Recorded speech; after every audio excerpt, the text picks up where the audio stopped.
Conversando agora com Leonardo Trevisan, professor de Relações Internacionais da ESPM, a quem eu agradeço já pela participação no Agora CNN.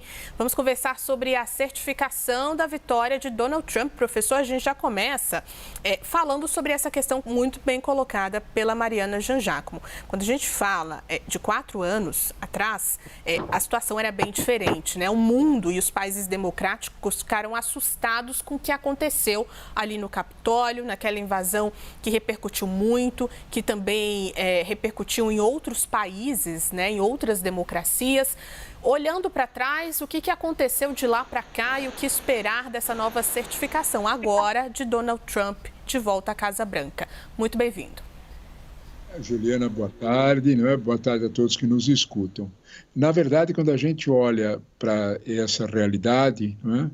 De 4 anos atrás para cá, a gente vê que o quadro mudou quanto à institucionalidade. Retornou, vamos dizer desta forma, o Rio retornou ao leito tradicional, né? A Kamala Harris, que é a candidata derrotada, assim como foi Al Gore, a Mariana lembrou, né? Em 2001, a mesma coisa. Ela assume como candidata, era vice, assumiu como candidata, perdeu a eleição, assume a sua posição institucional de presidente do Senado e, nessa condição, ela faz a contagem dos votos, como a Mariana explicou, estado por estado, em uma chamada nominal e, ao final de tantos votos, qualquer suspensão, qualquer contestação ou suspensão dessa decisão volta para uma análise das duas câmaras, coisa que nunca aconteceu. Né? Isso é sagrado nos Estados Unidos, a contagem dos delegados, eles não podem voltar atrás, é uma situação muito tradicional e muito formal. O que é que nós temos a lembrar disso? Né? Nós temos a lembrar que, de alguma forma, o papel desempenhado por Mike Pence, que era então o vice-presidente dos Estados Unidos, que negou a Trump, né, a decisão de, vamos dizer desta forma, manchar a cerimônia, né, borrar a cerimônia, queimar a cerimônia, contestando a vitória de Joe Biden. Talvez Mike Pence não tenha a necessária lembrança correta da história. Foi muito importante essa negativa. Foi a partir dessa negativa de Mike Pence de não certificar a vitória de Biden que a invasão do Capitólio aconteceu. Isso precisa ser bem claro, né? Porque nós vamos olhar por que a invasão aconteceu. O quadro mudou, é claro que o quadro mudou, mas ele deixou lembranças amargas, como disse a Mariana. Né? Muitas vezes, quando nós olhamos para essa situação, nós vemos que uma espécie de arauto, de manto sagrado da democracia tinha sido violado.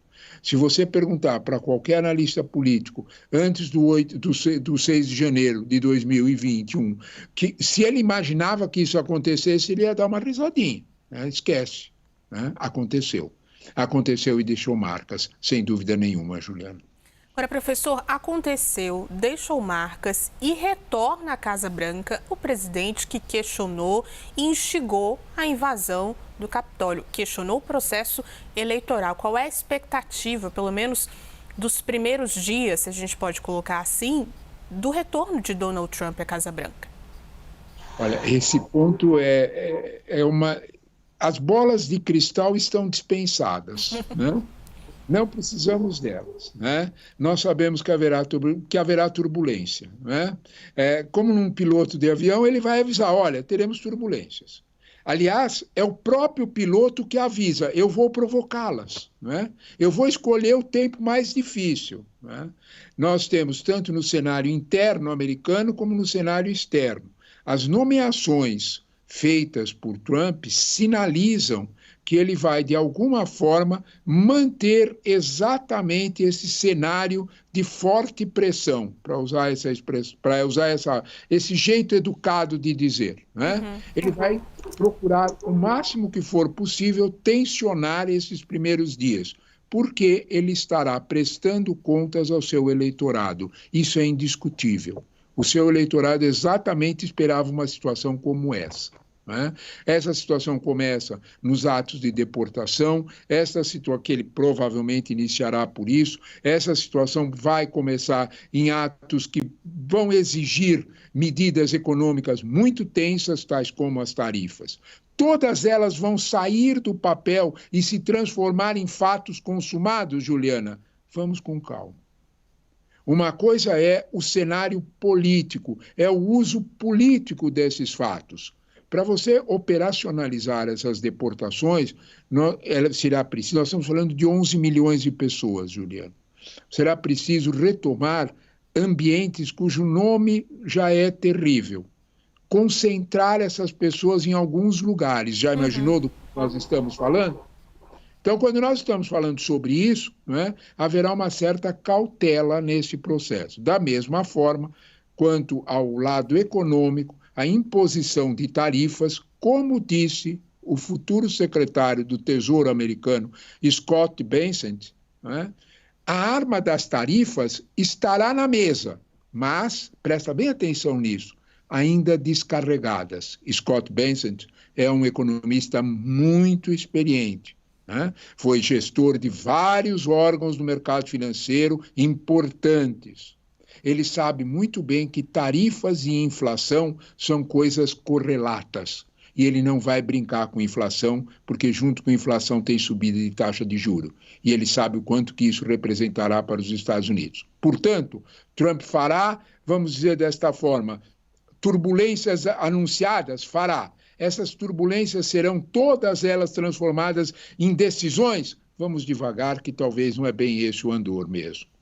Discurso é discurso, principalmente em campanha política, e a prática mostra uma outra realidade. Ainda assim, professor, aqui no Brasil, o que espera a diplomacia brasileira é de uma relação agressiva de Trump em relação à América Latina. A gente tem ali a nomeação de um senador da Flórida, o Marco Rubio, que tem esse discurso que é muito agressivo em relação à América Latina. O que esperar, então, dessas ações, ainda que estejamos no momento de analisar o que vai sair do papel de fato, mas o que esperar em relação à relação Estados Unidos e América Latina, principalmente com a posse muito provável de Nicolás Maduro, né, na Venezuela?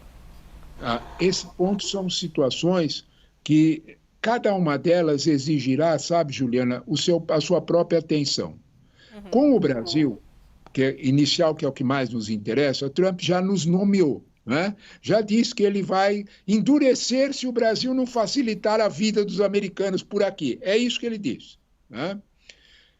Essa realidade nos colocou, inclusive quando falou isso, ele nos colocou ao lado da Índia, né? Brasil e Índia. Isso significa que ele vai negociar como é hábito de Trump, né? Isso é um ponto importante para a gente entender Donald Trump. Donald Trump é um experiente negociador que gosta de negociar esticando a corda. Ele chega com o chicote na mão e tenta intimidar o adversário. Se o adversário se intimida, ele já ganhou a negociação. O ponto é exatamente esse. A diplomacia brasileira está bastante consciente disso, não vai tensionar o ambiente com o primeiro PIB do mundo, porém vai preservar os nossos interesses, né?